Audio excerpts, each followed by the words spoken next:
This is the Pack Football Show on Fox Sports 1350. Let's head over to ThunderZone Pizza and Tap with your hosts, Jim Brooks and Joe Cervi, along with Thunderwolves head coach, Philip Vigil. And good evening, everybody. Welcome. Listen, the crowd tonight, good crowd tonight. Pack Football Show here at ThunderZone Pizza and Tap House. $10 hamburgers. Pizza wing night. All you can eat pizza. You know, I got all you can eat wings. yeah, For Ryan, $5. Yeah, exactly. Just make the specials. Ryan just looked up and said, "What is he talking about?" You know, I did get corrected. Pizza night is actually Tuesday, not Thursday. So make the note of that. You can come and get your $15 two-item pizza.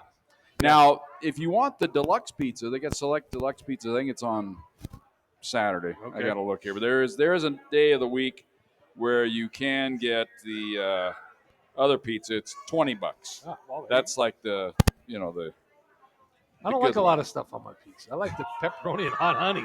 That's We'll Sunday. having that Buy here one. in just a little bit. Okay, wait a minute. We got one coming. Okay, yep. Look at Jim. While he's looking, let's Yeah, introduce look at our that. guest tonight. Yeah, introduce the guest we while I got- figure we- out you the know, specials here. Obviously, we got Coach Phil Vigil coming off a great win at Western State, but Yeah. we also got defensive back Jonathan Gonzalez. Shout out Pueblo John. County. Shout out John. John. And then we have the unicorn of all unicorns, the fastest guy on the team, Yep. Marcellus Honeycutt Jr. Mm-hmm. You know, he got here and I didn't even realize it. The pride of GW. Yeah. That's what we do. When we get guys from GW, we don't get a lot. I have nightmares of GW.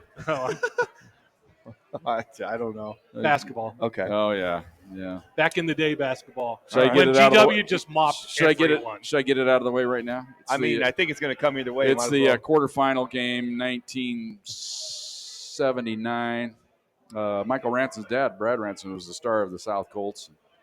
So they put me in the ball game. We're down about 8 or so. So McNichols has about 10 or 12,000 at the old McNichols Arena. It's going to get because we're the This is state championship game? No, it's the quarterfinal game. Okay. So the crowd's just starting to get there because I think Cherry Creek somebody was playing later in there, Boulder somebody. So I get in the game. I'm on the wing and I'm wide open. I go up for the jumper and I'm see the basket. I'm staring. I go up, let it go, and all of a sudden here comes this hand. But it's all in slow motion in my mind. It goes out toward half court, so I am getting on my horse chasing. I'm right with this guy, and I catch up when we go up. Boom! Dunks it right off my head. Oh, man. So I was like, okay. Welcome to So we GW. go down again. This time I get it. I drive in, get just obliterated. 2 free throws. I went to the line, missed both free throws. We ended up losing by 20. And I blame Jim Brooks. That on was that. the play that turned the momentum in GW. It was. Yeah, that'd be no. into my basketball career. Effectively ended it.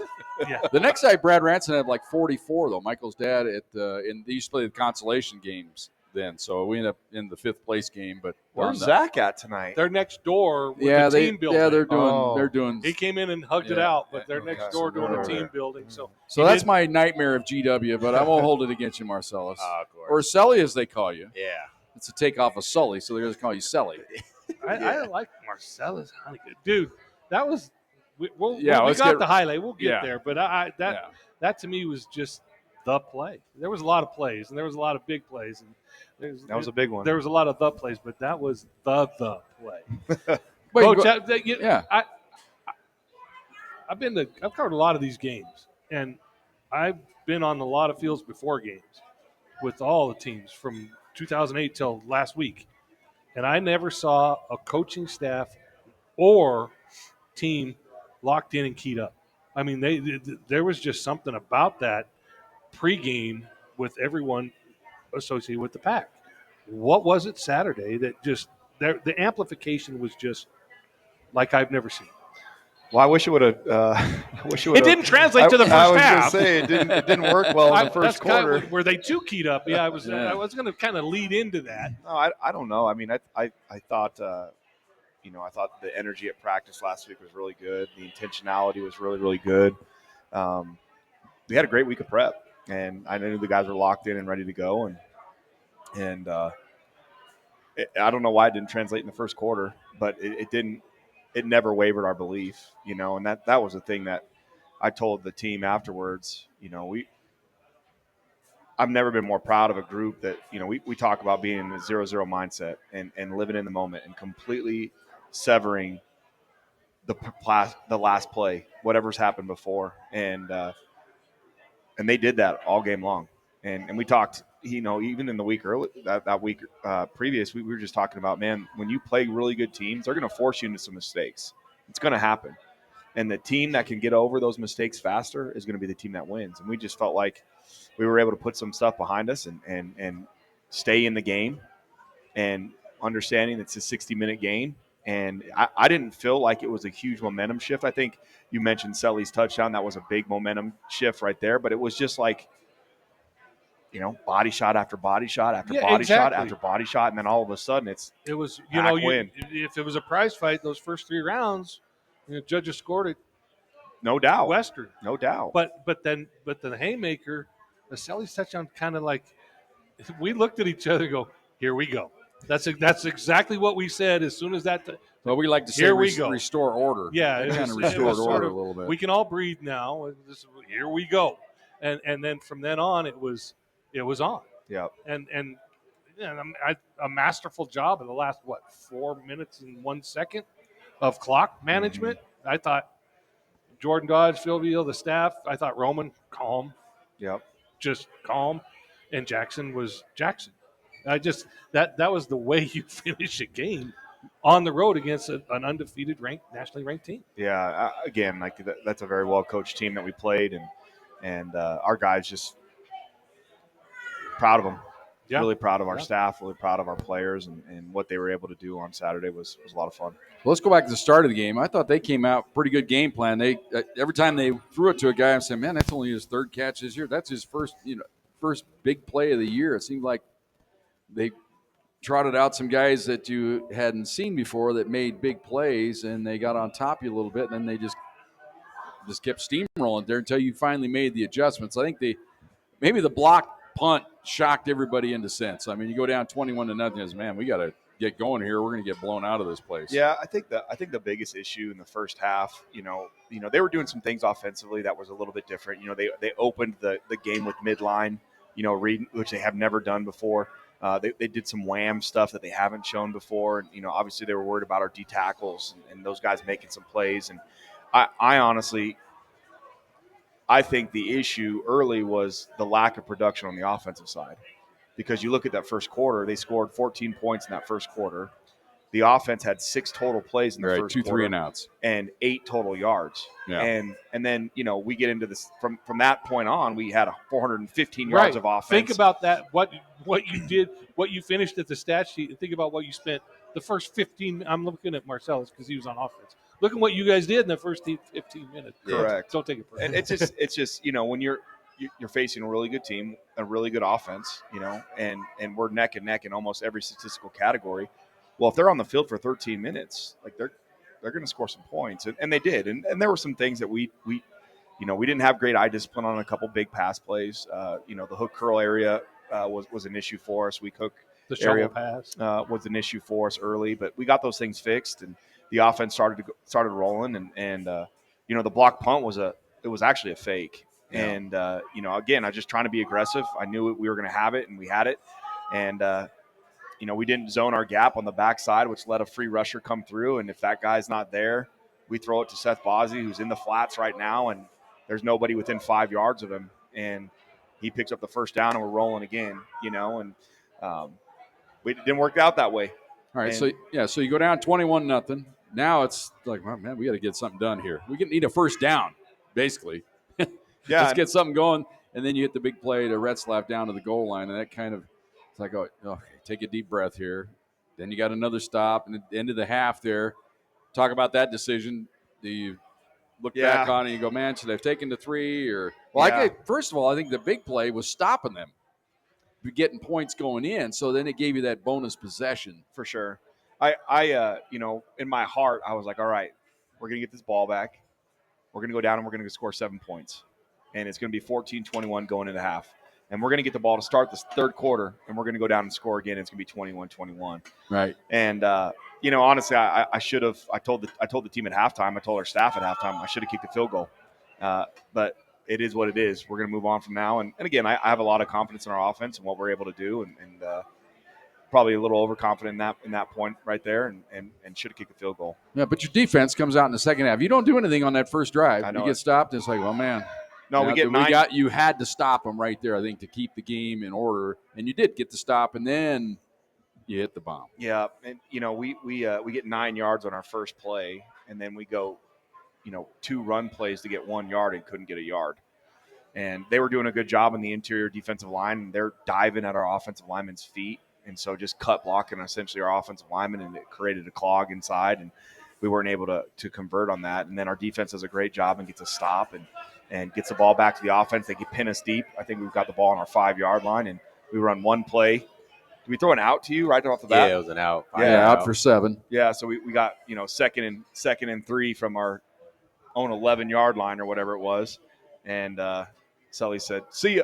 Yeah, that was an incredible, just a sprint, but don't forget about the pass right on the money. Oh, Hit you perfect. in stride. Yeah, in If you stride. have to, slow up at all, then it might not end up being an 88-yard play. But by the ball being on the money, you were just able to. And I mean, it shocked that crowd. I mean, they couldn't believe. We had a lot of, because we were out amongst the crowd. We're in our perch on the veranda, and they're like, "Oh man, these guys are fast. Where do you guys get this speed at?" Because they talked to us during George the breaks Washington. and stuff. Yeah. Sally, take us through the route. But they're like, what was it? You don't have to give us the actual play number in the call if you don't want in the huddle. But was it just a straight go? Well, double move. It wasn't even a double move or anything. We got the play call, and Rome gave me a signal. He said, "Okay, got the route." And when I seen the corner, he was playing inside leverage. He was off like 10 to 12, and then I attacked him going inside, and I felt like I was going inside and just kept it going, running probably past him, and just set up a wide open go ball. Now we debate every week. We ask Phil, we ask the DBs, we asked Reggie, but he said he's the fastest with the ball. See that was his comeback to that. But the consensus is that you are the fastest player on this team. Will you accept that honor? Yeah, I'll gladly accept that. Just making sure you're good with that. Yeah, he knows. If you're the slowest receiver on the team, that's not really an honor you want, unless you have like the best hands on the team. But so the ball was perfectly thrown. Yeah, perfect ball in stride, and it just hit me straight in the pocket. Yeah, and then it was just jets. Yeah, you love that? Did you love that? Yeah. Well, I think it changed the game too from a defensive standpoint for them, because then they're like, okay, yeah, now we got to guard that. Well, and then we hit them another one on a post. Right. We were really out at midfield, about this that close. That flipped the field, got your field position. Correct. And then we were about this close to getting another one over. Roman overthrew him, which I didn't think was possible. Yeah. But we did. And, I mean, we were really close to hitting on another big one. Yeah, because they come back on their possession. It's 21-14. They get it out around midfield. But, again, your defense comes up with a stop. But their special team's pretty good. They pin you deep again. Yep. But the bomb out there to midfield, that kind of got you out of a hole there, because in that kind of game, you can get into a field position battle. But by getting it to midfield, then you were able to pin them deep and get the stop. Correct. And then we got the ball back right around midfield again. Right. And Roman scrambles and hits Reggie. Which was a touchdown that they didn't rule. I mean, the guy's it's its own fault. I mean, you have 2 huge plays and you're going to get dropped on the one. Like, what are we talking about, Reggie? Like, come on, dude. Go finish. Go through there.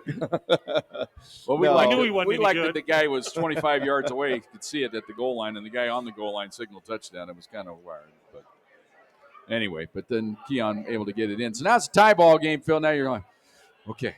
But defense, again, you got to come up with stops, and that's what you guys continually did. I think that what's overlooked. Everybody looked at the big offensive plays, but out of defense, you guys came up with big play after big play. Jonathan, talk about that. I mean, it just started with the guys up front. They were getting after the quarterback. He's the one that makes the decisions, and so that allowed us in the back half to play freely and fly the ball. It seemed like in the second half, Cam Smith in particular kind of amped it up a little bit on the edge. And, again, you got to kind of be cognizant of Drew Nash taking off or whatever, and in the second half, much better. But you guys seem to have, I'll borrow one of Phil's terms or whatever, but your eyes seem to be in the right place a lot more in the second half. Yes, do you agree with that? Yes, sir. Now tell me why it was better in the second half. Because you'd seen it for a half, or it just started to work? I think it was a little bit of everything. I think the first half we were trying to do too much. Like we were trying to make the plays and stuff, but in that second half, that's when we finally started to like, okay, I'm going to do my job, fit my gap right, have the right eyes, and then that's what started making the plays. Okay, so you get the game 21-21. Now they come out, pretty good drive. They had to make a couple first downs, got it out into your territory. It looked like, man, they're going to set up for this field goal and win this game. That was their thought process. But again, you come up with a huge stop and force them into an uncomfortable field goal range. They had to decide, we're going to go for it or we're going to kick it. So they bring out their long-range kicker. Yep. And long-range kickers tend to kick that ball low, and you guys got good penetration, blocked that kick. That was huge. Sam did a really good job. Our shortest defensive lineman is the one who blocked it. Right, it hit him like right on the armpit. Yeah, it was so low. It was just a low kick. And I think the heads-up play on that really was Miles Sprague, because that ball goes back to the long snapper, and he could run it. He could run it for a first down or a touchdown or whatever. And Miles, I think it was Miles, wasn't it Miles? Yeah, Miles ends up making the tackle on that and gave the ball back to the offense with 4:10 or something like that left on the clock. And the beautiful thing was at that point is we knew they only had one timeout. They had to burn 2 timeouts in the third quarter on one of them was on on Pickle, our slow sub, and then the other one was on a challenge where he was clearly short. Right, but that wasn't even. We as soon as they burned both of those, we're like, this is going to come back to haunt them because of just the way things were going, and it seemed there was some discord among the players and coaches at Western. They were yelling at each other, and it just was not a fun place to be. Yeah, the president wasn't very happy, President Nash. He was a little upset with the sideline not getting the plays, and you could see he was a little geeked up about it all. And I could see why they get frustrating. But I think it was more your defense started frustrating him, and they just could not.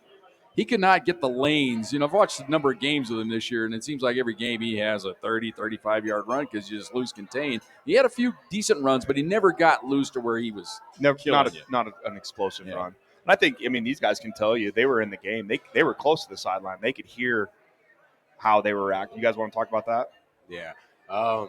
Like just being on their sideline, like you can hear the coaches just like, "What are you doing?" Just yelling at each other. Players getting frustrated. They're yelling like we're not either not in the right coverage or you're just not really doing your job. And I was just like, wow, it sucked to be on that sideline right now. Right, and we saw Drew Nash go off on his offensive coordinator on a sub play, screaming at the coaching staff. And I'm, I get the competitive nature and I get the atmosphere and you're amped up, but that's the difference between calm and collected and getting things done. But I think a lot of that was shout out John said is getting after their asses, especially up front and especially in the second half. Sir. All right, let's put this game to bed. We're going to get down here this drive. You get a couple interference calls, which we thought I'm calling them interference right when they're throwing the flag. Now they're the scuttlebutt from the fans and the social media is those are terrible calls. But you can't mug a guy. You got to be looking 100%. At the ball when it's coming in. So they're obviously interference calls. So you get those, but then the key play. You're gonna try the 50-yard field goal if you had to, even if it was into the wind. Yep. But to get the catch from Taylor Akins, that was an incredible. Just the courage to go up against that safety and grab it. Now, I called it a catch right away. We all thought it was a catch. Certain people said it hit the ground. But there were 4 sets of eyes that had a pretty good look at it. Said, no, it didn't hit the ground. First down. Even on the film, it was a catch. Okay, I'm glad you cleared that up because I thought it was, Because the radio guys, I got wind of it. The ball was on there. But those guys are about the ball 95. Roman threw that ball so hard that it impaled him. It impaled him. It wasn't going to go anywhere. He knocked the wind out of him. Okay, I caught it. It was like halfway through his chest. All right, so did he throw a ball hard? Yeah. Well, not to you. You just got some soft hands, and you're 50 yards away. But I wouldn't say he does, but it's a great ball. Every time he throws the ball, it's a great ball. Any beef with the clock operator suddenly managing to start the play clock a half second before the, because it wasn't in sync. I thought you were going to be able to run it down to the 2-minute warning and then really have them in a pickle. Well, we were going to, that was the other thing too. On that, just all game long, the clock was jacked up. Yeah. Oh yeah, they were trouble. I mean, it was struggle. we call timeouts, and the clock's rolling, the ball's incomplete, the clock's rolling, and it was, So I honestly, I wasn't paying it. But miraculously, they got that one started a half second, which they needed, which they thought would be able to save them a few. But then you got the play to Taylor Akins, and that kind of, all right, we can get this down to the end here and kick this thing. And I'm sure you had the utmost confidence. And the kid's got the confidence, exudes it. So I guess you got to have the same confidence. And he hasn't let you down yet this year. I called my first time out there under 2 minutes, and I knew they only had one. We had two left, and I thought that they were going to try to let us score. Yeah. And so I called timeout, and we have a concept that we run where we're not scoring. No, you go down at the one. Correct. Yeah. You stay in bounds, and you make sure that they don't grab you and pick you up and carry you into the end zone. Like, you go down, and we're going to end this game with a walk-off kick is what I wanted to do, and that's exactly what we were able to do. And again, like, I think that last drive, yes, the 3rd and 16 is huge, but we rushed for 45 yards great runs in that fourth quarter, and there was in that last drive, really, yes. DC had that unbelievable run for 30 yards, which was probably sealed it, and then Keon had another 12-yard run that was huge, and that when we needed it the most up front. Yeah, you could just feel the air being sucked out of that stadium when you guys are picking up. There's not much air up there, too, supposedly. Yeah, exactly. Well, yeah, oxygen optional. You got to carry that equipment up those steps. But anyway, you get the field goal to win it, and then mayhem. You guys. That had to be one of the greatest celebrations you've ever been involved in. We made it. I took my headset off. I walked over to the bench and said, "Thank you, Lord," and I went and shook his hand. And again, we celebrated and had some fun in the locker room afterwards. But I'm proud of this team. This has been, the most fun I've had probably coaching a football team in my life, and it's because of these guys and their buy-in, their belief in what we're doing and how we're doing it, the way that they play for each other. They're the driver of a lot of our culture, which is so awesome, and just happy for them. All right, Rustler Implement is the sponsor of the Pack Football Show. We thank them each and every week out there on the Mesa, also in Rocky Ford. Same name, same family. Great business out there. We appreciate them helping us out here on the Pack Football Show. Also, our sponsors, Keg One, and, of course, here at ThunderZone Pizza and Tapas. And we're going to go ahead and plug this next week. We're going to have the big wing eating contest, coaches against players, right? That's what it's going to be next week. That'll be at the bottom of the hour, but come on out here early. We hope to have you out here. Come on out and get a $10 hamburger and watch the mayhem as the coaches and the players devour wings. The first 50 get stickers, special event stickers. So we're looking forward to that. So we'll be pumping that all week long. Okay, we're going to take a time out. We got a few highlights coming your way next. This is the Pack Football Show on Fox Sports Pueblo. This is the Pack Football Show on Fox Sports 1350. Let's head over to ThunderZone Pizza and Tap with your hosts, Jim Brooks and Joe Cervi, along with Thunderwolves head coach, Philip Vigil. And welcome back. ThunderZone Pizza and Tap House. I just told you off mic, the hot honey, that's a mistake for yours truly to have that and try to talk. But it's really good. But I made it. Oh, man, it is Isn't good. It good? It's I'd love to be able good. just to enjoy that like you guys do. I know. You have. You can have some. I got to carry the drive. damn show, Well, if you, hey, I'll do a segment. If you want to eat, I'll jump in and do the segment. No, I'll have the, I've been doing the wings thing. Tonight, it's going to be green chili burger. That's what we're going to have. I bet you made that decision about lunchtime. Whatever you got last week, you got to get the same thing. So. Oh, well, then I'm having wings. And I'm taking home to put in a towel around. I'm sitting on the couch. That's right. I forgot about that. That's okay. We'll do that. In his underwear. Somehow it's still burned in my brain. Take some video of that. Let's go Facebook Live on the couch. I can't unsee this. Brought to you by Colorado Front Range Roofing. Jim Sprague, our good friend. And also by the Ford Motor Company. Maybe you get rid of the Hyundai, Joe. Go to the Ford. I have a Ford. Yeah, I know. Well, you may have to get another one. Might have to get another one. Might have to get another one to replace the old dead Hyundai on the side of the road. Maybe it's something really minor, Jim. And it goes, well, we time for our yeah. Maybe it's near perfect. Maybe the flyby governor is hooked around the muffler chain. Well, I'm wondering if it's just something that was just I heard that these cars sometimes break down quickly so that nothing major happens to them. All right, you ready for highlight roulette? We don't Yep. think it's roulette. We're not sure. We think they're in order, but we had a different producer for the game, and so Aaron's on the board tonight, so he's just going to play them in order. We think they're in order of the way they went in the game, but let's get right to it. We get on the ground to get on the board. Martinez into the end zone. Touchdown, Thunderwolves. As Keon Martinez gets the pack on the board. Trying to settle things down here as it's now 21-6. Extra point upcoming. Stop the bleeding, at least for a minute. At least for a minute? Holy smokes. Well, we didn't know from what we had just seen. We didn't know if it was a tourniquet or if it was a bandage. No faith? I didn't say that. Sounds like it. No. Now, we love Aaron because Aaron's our ace producer, and Dean, he does a good job, but Dean didn't think to get the play beforehand of the bomb down to the goal line there. Retzlaff, a signature catch, kind of Willie Mays style, being that was an unbelievable catch. And incredible grab there to get you guys set up on the goal line. I don't know how he ran. I don't know how he did that. Yeah, and able to stop and body control. And then yet again on the one. Yeah. Thanks a lot, that's Reg. just Ready to go, Reg. Keon, I think you him and Keon have an agreement. Yeah, maybe You getting Keon's for not giving scoring him. on that one. Tell me you wrote him a little bit. Or do you defer because he's a senior? And I was actually talking to him today about it. Like, I was just like, how come, like, What happened? What happened with that? Like, he just said he seen the ball and, like, as he was going to catch it, he just, like, kind of like slid, like, kind of like a baseball slide and just slid right under it and just hit him straight in the pocket. So that gets you in the game. It's 21-7 now. So now we think if the plays are in order, it's time for you to listen into this beautiful bomb. Single coverage there, but the safety cheating over now. Dvorak in motion out to the right, try to occupy that safety. They look left, going a fly pattern up the left side. Honeycutt's open, and he has got it inside the 40, 30, 20, 10. Go.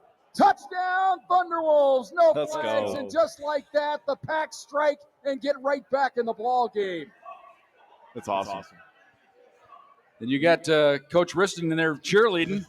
Go, go, go, go. That's who I was thought that was you. no, that was Risto. No, that was Riston on the Because money. I know not to do that. But if we'd have carried that a little further, John pointed out the key to the whole play was bringing Dvorak in motion, a little eye candy for the safety, and that enabled Sully to get by him a little bit. In 12 personnel, those safeties are going to be pretty heavy in the box. And again, just like Coach said, you're trying to create some eye candy or diversion, get those guys. And as soon as Roman saw him stay in the middle of the field, we knew we got it. Let's go.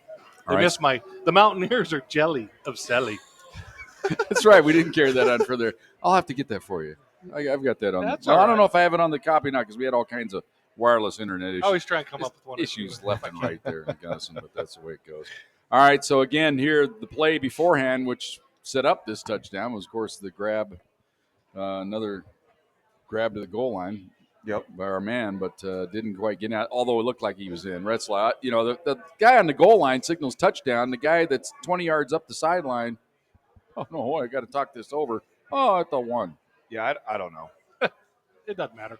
They won. It was hard. It was hard to tell on film, to be honest with you. Right. Like where And it wasn't enough to challenge. it was. No, I mean on the one. No. Yeah, so you're just going to count on taking it in. So we don't challenge, and here's what happened on the next play.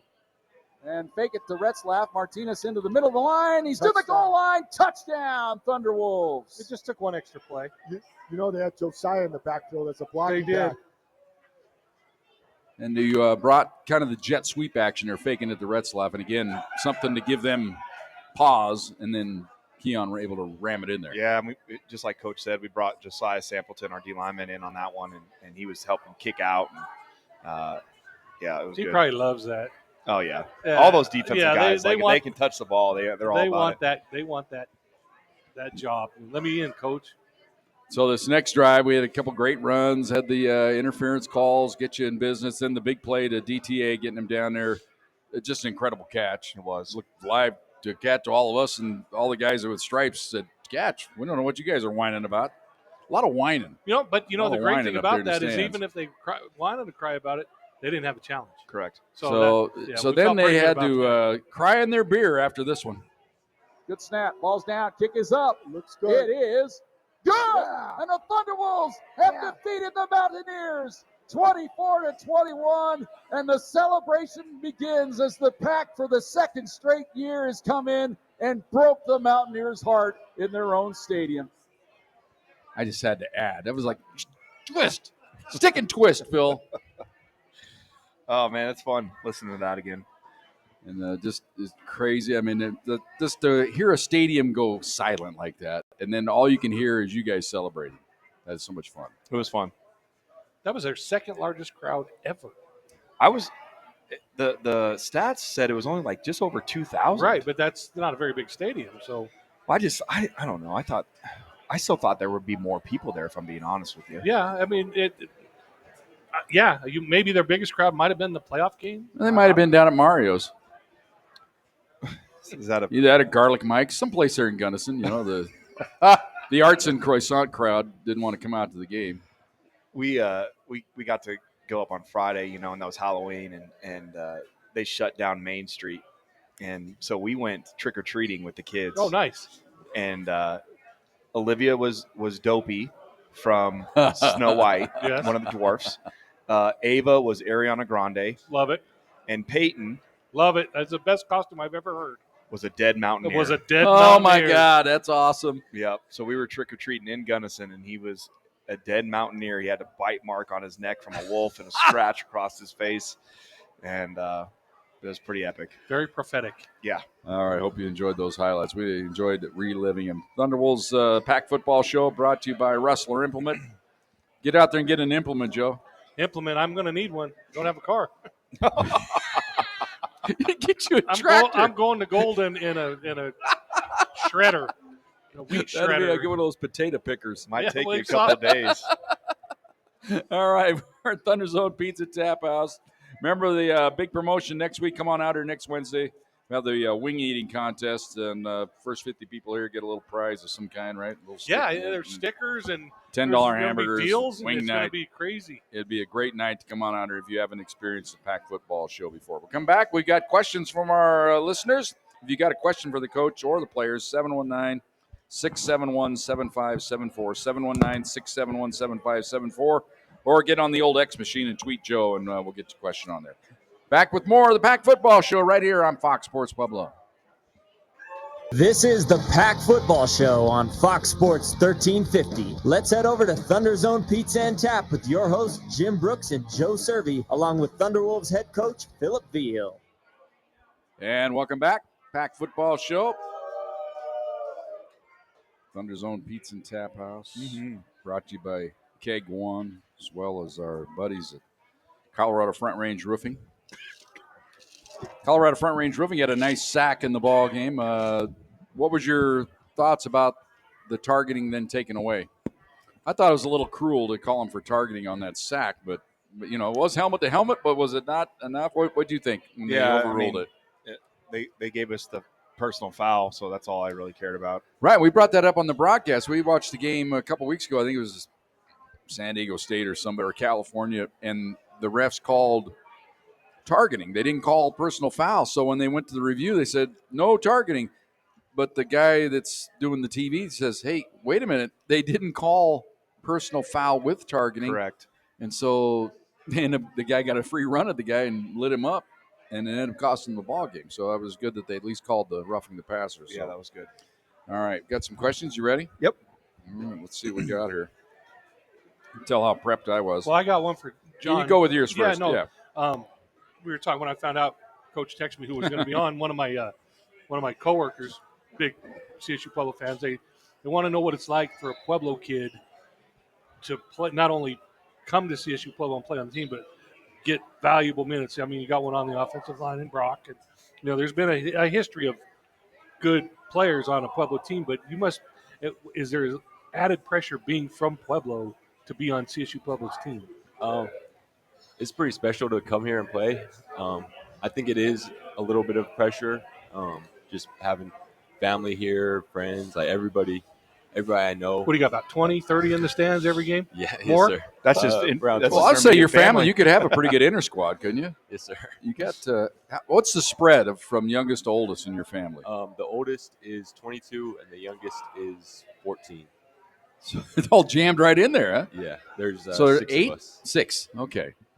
So Maybe I'm thinking cousins or something. I know you got quite a clan. So and for people that might have been heard in the show so far, shout out, John. Tell us about. We heard that it's a shout out to you from your teammates, but where did this come from? So when we do our single digits, the people that get the single digit go up and say something to the team, and so P. Shaw sits behind me, and so right before he went up, I turned around and I was like, "Are you going to shout me up?" No. And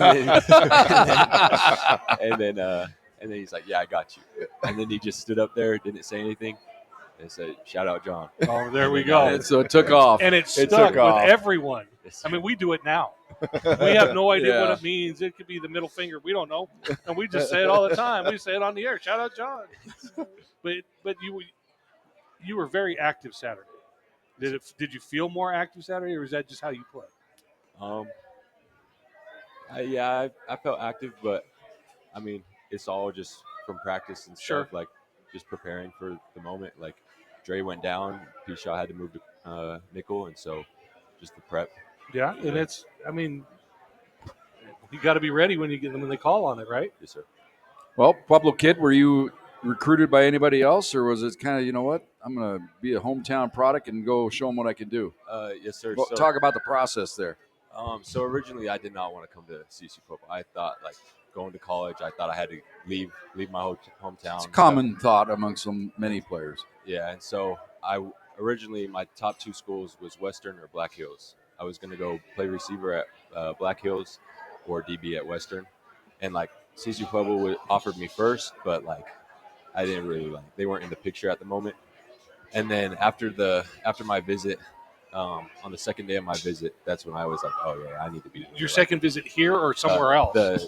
So I visited Black Hills the week before, and then it was a 2-day visit. And so on that second day, when I got back to the pack house, I was talking to my parents. I was like, "Yeah, I need to be here." There you go. That place will get you, won't it, Phil? It's a special place. It's a really special place. It's got a good steeped history, and you know. But and I'm not saying this because the head coach is next to me, and Jim and I have been doing this for a long time.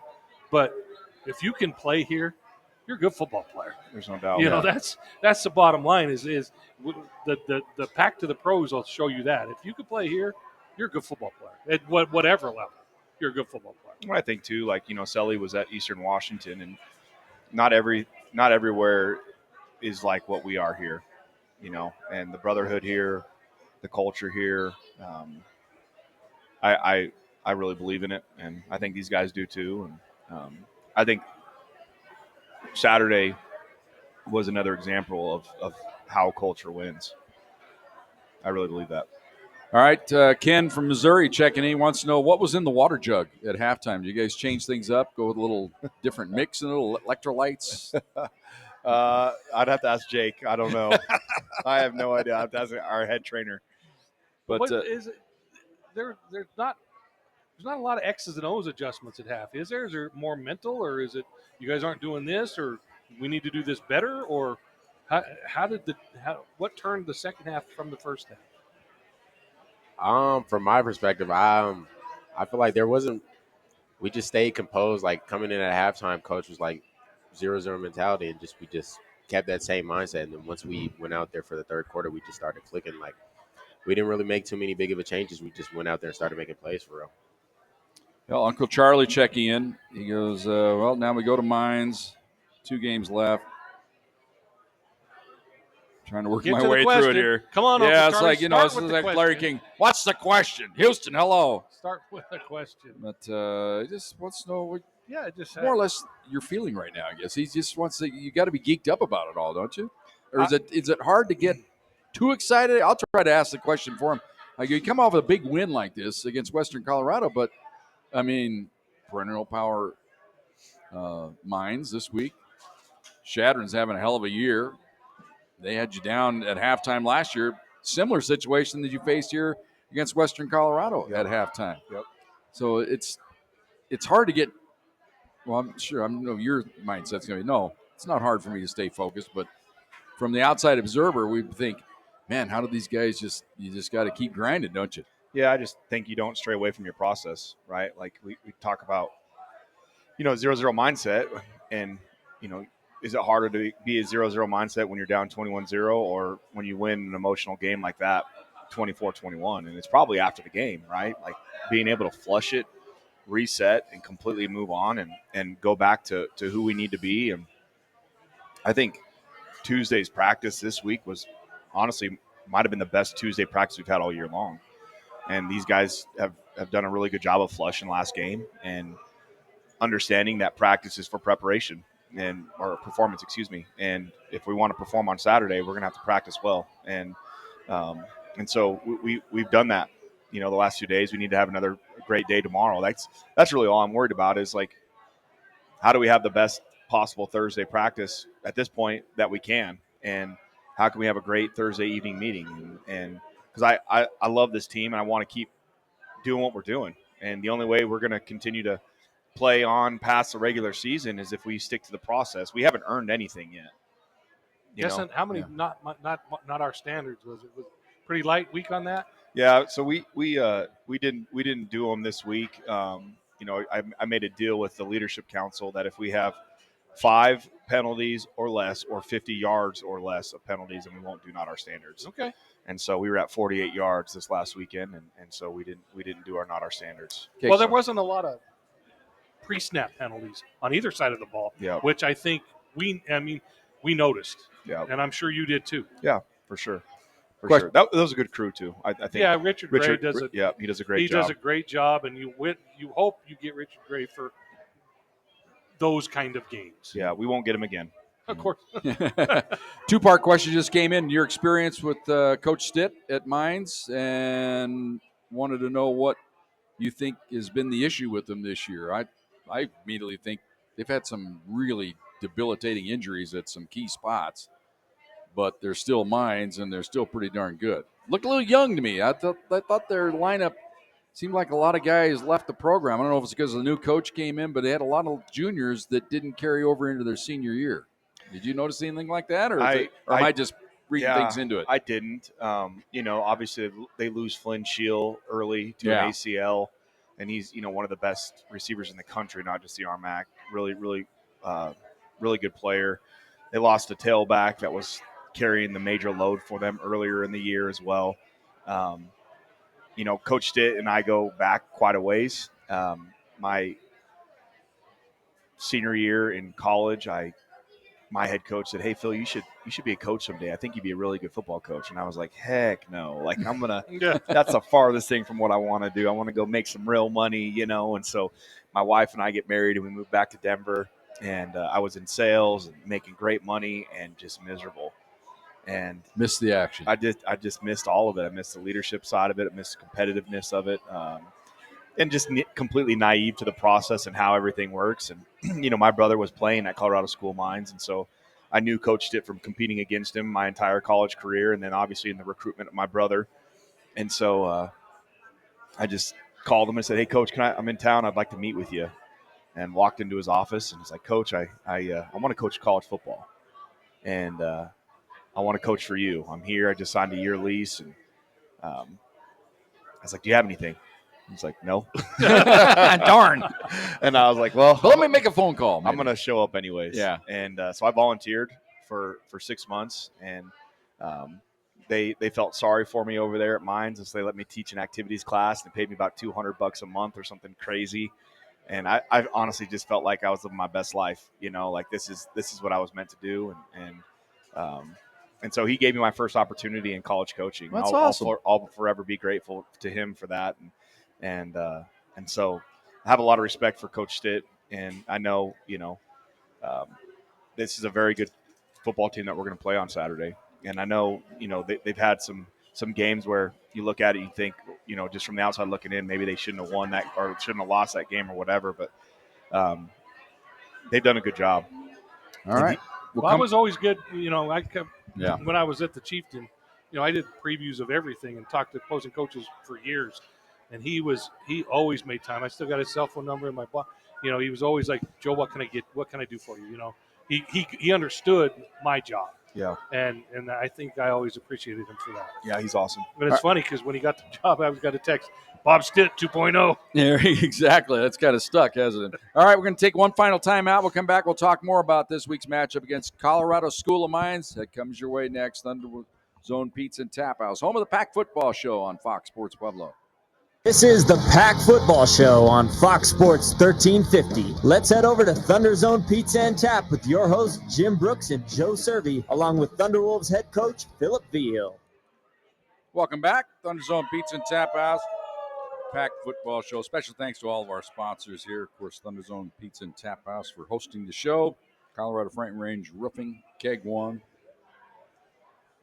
You know, Rustler Implement, all those implements. All of them. Hey, and of shout course, out to Bart. He turned 40 2 days ago. Okay. Yeah. Let's hear it for Bart. It's all Bart down. hasn't been to the show in a while. They had a baby boy Ah. right before the season, Okay. so they're really. I get that. Sorry. I totally get that. Somebody rang the bell. Eh. I thought we were at Trinidad at the first or the second over. You got to hit it over the hill there. Okay. Well, let's talk about the Ore Diggers, Phil, and they just don't seem as potent without that guy Matoka that we always remember from the past. But man, they still line up. They've got a big offensive line. They come at you downhill. Defense are flying around. I mean, their record may not show up, but I kind of watch them. I was watching that Western Colorado game. They had the lead. It seemed like they were controlling things in the first half. Western got them in the second half, but dangerous outfit. For sure. They're they have talent on both sides of the ball. Like I said earlier, Coach Stitt is Not a lot of gimmicks. no. I mean, they're running the ball really well. I think they're averaging like 220 yards a game rushing. Their O line is playing at a very high level right now. They've got two backs, even though they lost the one that they were leaning on earlier, that are playing really well right now. Their quarterback is athletic. He can make plays with his arms and his legs. They've got some receivers out there that can go and make some plays too.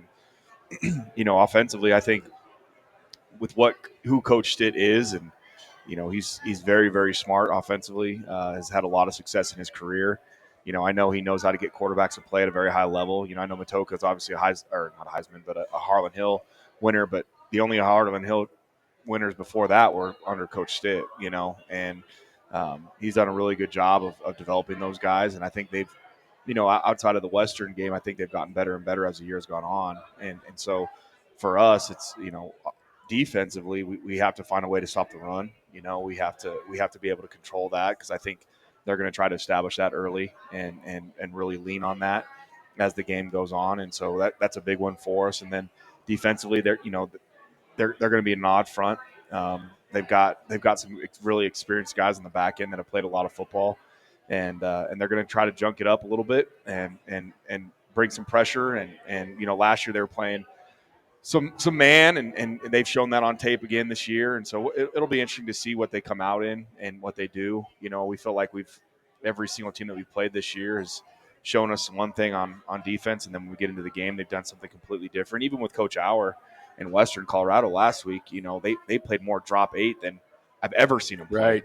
Keep it in front of you. Yep, that's exactly right. And so, we know that there's going to be probably a mix-up in what they do defensively, and feel like with those guys up front, with as many snaps as they played, they've seen pretty much everything. And so they really have done a really good job of managing that and allowing us to be able to operate with what we need to do. But offensively, we got to start fast. That's a big thing for us. We want to be able to get this thing going really on both sides, is big for us, and making sure that we're dictating the pace of the game and not the other way around. And so they've got some really good football players that have won a lot of games and have competed at a very high level. Those seniors have played in 2 national championship games. I was just going to say, they're only a couple years removed from being back-to-back title games. Correct. So it's not like they forgot how to play all of a sudden. 100%. They lost a lot of those 6-year seniors, I guess, here. I think that may be where they were so intense and made those runs with the older guys with COVID that maybe they didn't quite catch up. But, man,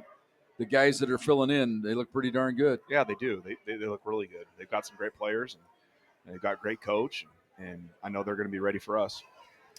Oh, you guys, what do you think? What's your thoughts going into this game? You read in, you're a newcomer. You guys got to be relatively newcomer. You know about the Mines mystique. going up there to their place. Now, Joe and I will tell you, a couple years ago, when we left the stadium, it might have been as down as we've ever been after a ball game. When some of their fans, we were coming out, and they said, one of the guys said, "I thought these guys were supposed to be our rivals." Yeah, But then you guys, it's recent. You won the game last year. It helps to get it back, get their attention, and I'm sure you have their full attention as well. Well, shooting 23, that year that they went to the national championship in Matoka's senior year, that was the best football team that I played against in a very long time. And that was, coming off of Grand Valley the game before, and or 2 games before, whatever it was. Yeah. That was a really talented team. And a lot of those guys are still around, And so, again, we've got to go out and we've got to execute our game plan. And we got to play to our standard. And we got to play for each other. And as I said before, if we can do those things, and I really like our team, and I think we can compete against anybody. And so we know that we're going to get their best, and we need to give our best on Saturday as well. Those are too simplistic to say the key down is first down and makes third down better on both sides. I mean, obviously this kind of game could develop into that, couldn't it? There's no doubt, and realistically, like, if you win third downs, you're going to have an opportunity to win the football game. And so if that means keeping your offense on the field on third down or getting off the field on defense, those are 2 huge things. So. All right, we're looking forward to it. Yeah, it's a fun place to play. It's a fun place to call a game. Yeah, and it's going to be another one of 2 really good teams, and that's what's fun about. They packed the place now. That's what's fun about this year is this last 3 games we had circled 7 weeks ago. We're like, well, this is going to be a great way to you'll know. I mean, the landscape you'll know, but I think coming off of what you came on is such a great catapult just mentally to have a great week of practice and to go into a game with 0 doubt in your mind. I mean, that's how I would approach it, and that's how I'm going to approach it from the booth, Coach. I'm going to have 0 doubt in my mind. Well, not only they packed the play, they supported well, but this is probably the most attended CSU Pueblo game as well, because the Denver metro area got a lot of kids from the Colorado area. It's easy to get to. We've got the most Colorado kids on our roster than any D2 school in the state. Yeah, so it's win the state again. You feel like this is just it has all the elements to be just a dynamic Saturday afternoon college football. For sure. And we get an opportunity to win mark one of our goals. And, every year we want to be the Kings of Colorado. We want to win the state championship, and this is an opportunity for us to be able to do that. All right, we'll be there at 12 noon kickoff. We're back to 12:05. We'll be on the air at 11:30 right here on Fox Sports Pueblo. John Risson will be in the booth with us again. He's already game planning. He's going, hey, got my sheets? Yeah, I'll get your lineup sheets too. So he's ready to go. He'll be there. So we'll have the old 3-man crew going again. But Joe will join me as well. We're looking forward to it. I'll be there. 11:30. I know I'm getting squeezed out, but I'll be there still. No I mean, they got to pay me for this season anyway. So. Yeah. Oh, I don't think you need to worry. I've got it on good authority. Yeah. All right, 11:30, the pregame show, 12:05 for the kickoff right here on Fox Sports Pueblo. Special people to thank, of course, Ben Greenberg to our right here. Yeah, Ben. Sports Information Director, Paul Plinsky, the Athletic Director. Our 2 players, we got Marcellus Honeycutt, of course, Jonathan Gonzalez. Shout out, John. Pride of Pueblo County. You know my nephew, Brady Ware, right? Yes, sir. Yeah, that's my nephew. Having a great season. He's having a pretty good year, and he's scoring touchdowns, nothing but touchdowns. All right. Special thanks to all of our sponsors as well who helped bring us the show, especially here at ThunderZone Pizza and Tap House. For the head coach, Phil Veal, for Joe Cervi, I'm Jim Brooks. For Aaron Kinnischtzke, our producer and engineer, good night, everybody.